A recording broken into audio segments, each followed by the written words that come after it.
Então, olá, professor, boa noite. Aqui é o grupo composto por mim, Júlia, Natália e Isiane. E nós selecionamos aqui o projeto do conversor digital analógico. Pois bem, como já vai estar explicado no nosso relatório, está aqui o nosso circuito com os resistores que nós utilizamos. E inicialmente aqui na simulação eu vou mostrar primeiro a simulação utilizando os valores teóricos e depois mostrando os valores comerciais para conseguir perceber algumas diferenças. Então, primeiro eu quero explicar sobre o sinal da entrada, como nós conseguimos fazer a senoide digital da entrada. E aí, utilizamos o Arduino para isso, já pensando numa possível aplicação no protótipo, caso fosse possível usar o laboratório.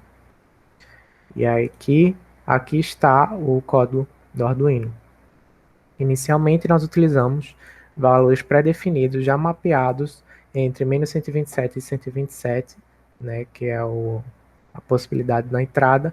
E aqui nós selecionamos os pinos para serem saídas. E aqui, nesse laço, é onde nós varremos essa lista e colocamos na saída esses valores. Damos um delay aqui de 25 microsegundos, que é justamente a nossa frequência da amostragem. Como o senhor vai ver no nosso relatório, nós decidimos que o nosso projeto fosse para sistemas de áudio, ou seja, que o ser humano só consegue ouvir entre 20 a 20 kHz. Então, a nossa frequência máxima do sinal seria 20 kHz, ou seja, a nossa frequência de amostragem seria 40 kHz. Para isso, nós utilizamos esse delay aqui para ser nossa frequência da amostragem.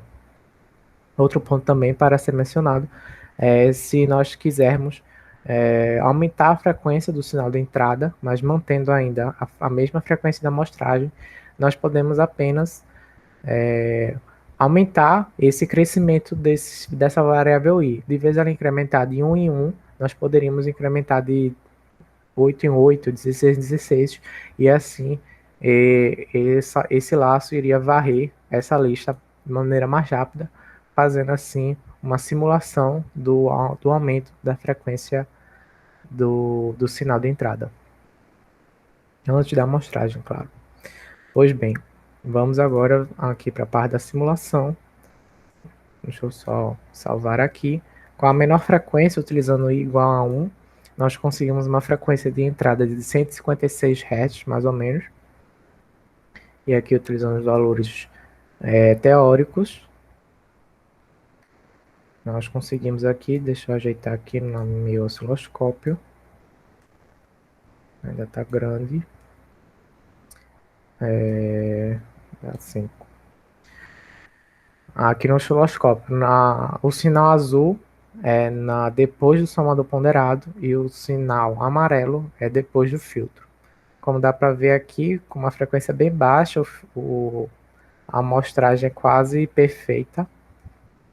Mas se eu der um grande zoom aqui, você vai conseguir ver a escadinha do sinal.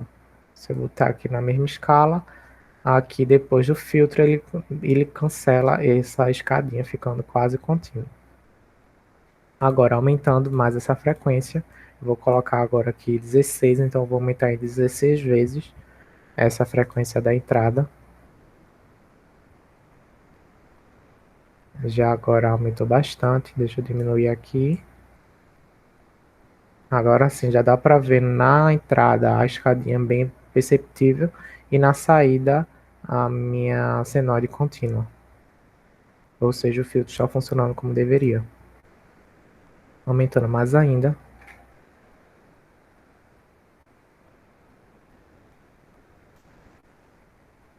Já começa a distorcer um pouco, mas também porque o sinal de entrada já está um pouquinho não, bastante distorcido, mas ainda continua que é mais uma rampa dentro de serra do que uma senoide. E agora aqui o máximo, que é 127,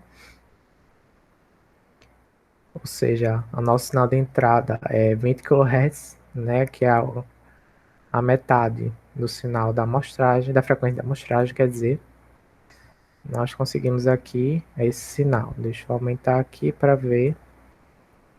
Fica assim, né? Continua sendo quase uma sinoide, mas fica parecida. Agora vamos para a parte com os valores comerciais. Você também vai ver no nosso relatório como nós escolhemos esses valores comerciais.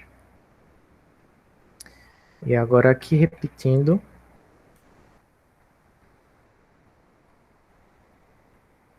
é o mesmo circuito, só alteramos os valores para os valores comerciais, inclusive alterando o amplificador operacional, que utilizamos o NE5532, alterando aqui de novo a escala. Já consegue, já dá para ver aqui um pouquinho da uma defasagem, né? Um pequeno erro aqui por causa dessa alteração dos resistores que não são os teóricos e sim os comerciais, e isso faz com que não seja mais um complemento de dois perfeito. Inclusive aqui essa saturação aqui também por causa disso, mas ainda consegue perceber a suavização do sinal, aumentando.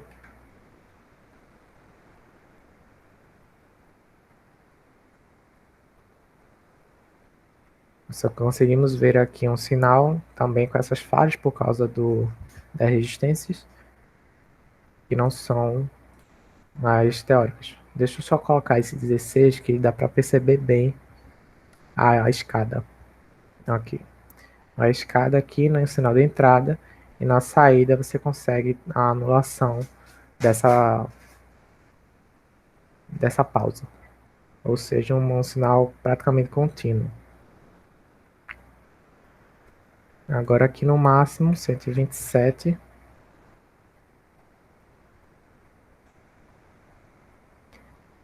tem esse sinal.